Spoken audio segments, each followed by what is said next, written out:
Families எல்லாரும் எப்படி இருக்கீங்க? ஸோ இன்னைக்கு கணேஷ் சதுர்த்தி அதுவுமா நம்ம வந்து செட்டிநாடு பால் கொழுக்கட்டை எப்படி செய்யறதுன்னு நம்ம பார்க்கலாம். ஃபர்ஸ்ட் நான் வந்து அரிசி மாவு 1 கப் எடுத்துக்கிறேன். இதை நான் எடுத்துகிட்டு போட்டுக்கிறேன். இந்த அரிசி மாவு எங்கள் அம்மா வந்து எப்பயுமே ரெடி பண்ணி ஃப்ரிட்ஜில் ஸ்டோர் பண்ணி வச்சுருவாங்க.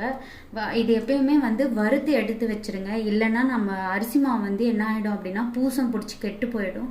ஸோ அதனால் அரிசி மாவு வீட்டில் ரெடி பண்ணுறீங்க அப்படின்னா சட்டியில் போட்டு வறுத்து எடுத்து வச்சுக்கோங்க. அதே மாதிரி நான் இப்போ வந்து நெய் சேர்த்துக்கிறேன். நெய்யும் ஒரு 2 ஸ்பூன் சேர்த்துக்கிறேன். உப்பு கொஞ்சமாக சேர்த்துக்கிறேன். அது கூட கொஞ்சமாக வார்ம் வாட்டர், கொஞ்சமாக எப்பயுமே தண்ணி வந்து கொஞ்சமாக சேர்த்து கலக்குங்க. தண்ணி அதிகமாக போயிடுச்சுன்னா அப்புறம் மாவு எக்ஸ்ட்ராவாக போட வேண்டியது வரும். வார்ம் வாட்டர் தான் சேர்க்குறேன்.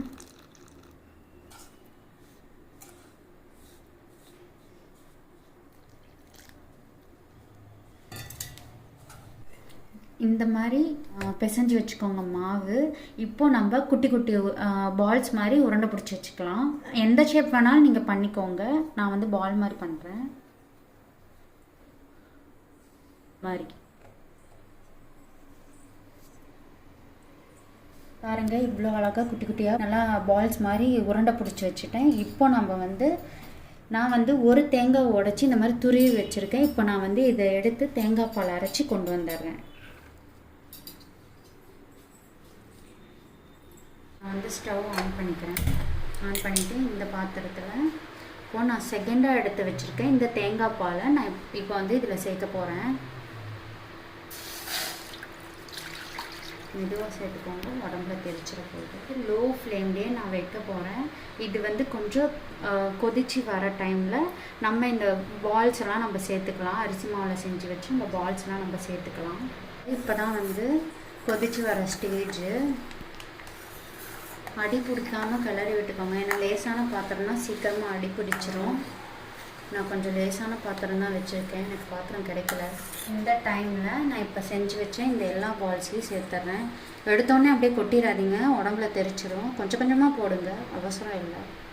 நான் வந்து இந்த செட்டிநாடு பால் கொழுக்கட்டை வந்து இது வந்து 3rd டைம் பண்ணுறேன். ஸோ எனக்கு வந்து இது ரொம்ப பிடிக்கும். எனக்கு பிடிக்குன்றதை விட என் அம்மாவுக்கு, என் வீட்டில் இருக்கிறவங்க எல்லாருக்குமே பிடிக்கும். ஸோ அதனால் இதை நான் வந்து வீடியோ போடலாம் அப்படின்னு தான் நான் இது வந்து போட்டேன்.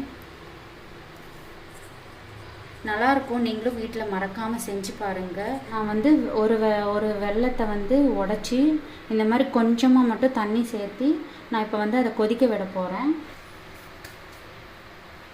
இப்போது இந்த உருண்டையெல்லாம் வந்து எடுத்தோடனே இப்படி நடுவில் எடுத்து கிண்டாதீங்க. ஏன்னா நிறையா உருண்டை வந்து நம்ம ஆரம்பத்திலே சேர்த்தனால போய் ஒட்டிகிட்ருக்கோம். ஸோ அதனால் கொஞ்ச நேரம் கழித்து இந்த மாதிரி இப்படி எடுங்க. அப்போ தான் வந்து உருண்டையும் உடையாது, ஒட்டாமல் இருக்கும். இது மாதிரி எடுத்துகிட்டு அப்படியே விட்டுருங்க.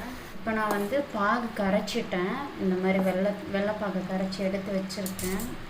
ஸோ இப்போ நம்ம வந்து ஃபில்டர் பண்ணும்போது எப்பயுமே ஒரு வடிகட்டி வச்சு ஃபில்டர் பண்ணிக்கோங்க. ஏன்னா எல்லா வெள்ளமுமே டஸ்ட் இருக்குமான்னு நமக்கு தெரியாது இல்லையா? ஸோ எதுக்கும் நம்ம வந்து இந்த மாதிரி ஒரு ஃபில்டர் வச்சு நீங்கள் வடிகட்டி ஊற்றிக்கோங்க. கொஞ்சமாக சேர்த்து கொஞ்சமாக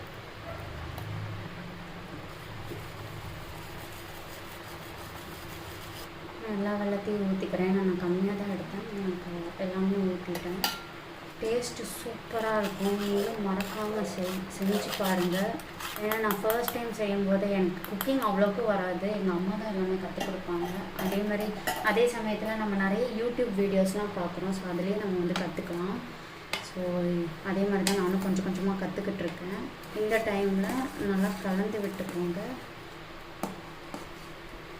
அதே மாதிரி நான் வந்து 3 ஏலக்காய் வந்து உடச்சி வச்சுட்டேன் ஆல்ரெடி. ஸோ இப்போ அதுவும் சேர்த்துக்கிறேன். கொஞ்சம் கிளறி விட்டுக்கோங்க. இப்போ நான் வந்து இந்த மாதிரி டைமில் நான் இப்போ வந்து ஸ்டவ் ஆஃப் பண்ணிக்கிறேன். ஆஃப் பண்ணிவிட்டு நம்ம ஃபஸ்ட்டு எடுத்து வச்ச பால் இருக்குங்களா, அதை வந்து சேர்த்து கலந்து விட்டு இறக்குனா செட்டிநாடு பால் கொழுக்கட்டை ரெடி. இப்போ நம்ம அந்த ஃபஸ்ட்டு தேங்காய் பால் எடுத்தோம் இல்லையா, அதை நம்ம சேர்த்து இப்போ கலந்து விட்டுறலாம். கலந்து விட்டுட்டு இப்போ ஒரு பவுலில் நான் இறக்கி வைக்கிறேன்.